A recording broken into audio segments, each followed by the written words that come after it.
Hi, Chargers. Welcome to Nonfiction Book Talks. Are you interested in getting malaria, almost dying from an infection, or suffering from starvation? Well, in 1914, Theodore Roosevelt was when he agreed to co-lead an expedition down a previously uncharted river, or as the locals called it, the River of Doubt. His journey is recounted by Samantha Seipel in her super interesting book, Death on the River of Doubt, Theodore Roosevelt's Amazon Adventure. From the beginning, Roosevelt's journey was extremely difficult. Joined by his co-lead Candido Mariana da Silva Rondon and 20 other men, it took almost 2 months of trekking just to get to the river. Rondon was a very experienced Amazon explorer, but even he did not expect all the hardships they encountered during their 6-week journey down the river.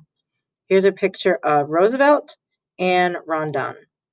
One of the most important of the other men on the trip was Roosevelt's son, Kermit. Historians agree that Roosevelt would not have survived the trip if Kermit was not on the journey with him. The explorers traveled in heavy wooden canoes, which were very ill-suited to this journey. They hit rapids and waterfalls, which they had to go around by dragging their canoes overland for miles.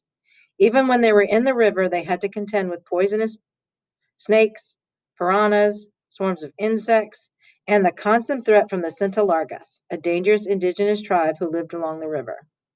Notice how low this canoe is sitting compared to the one above. This is because their canoes kept breaking, so they had to keep putting more and more people and their meager supplies into fewer canoes.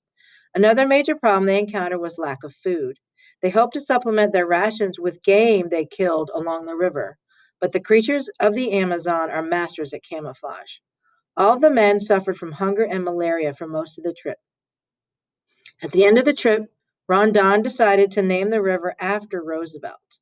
When Roosevelt returned to the United States, many people did not believe he made this journey. It was just too incredible. So he told his story before 3,000 people, even though he was still very sick from the expedition. He actually lost 55 pounds in the 6 weeks they were on the river. The River of Doubt is still called Rio Roosevelt today. If you're a fan of adventure stories, I would highly recommend this book. Here's some other websites with additional information if you're interested about this story.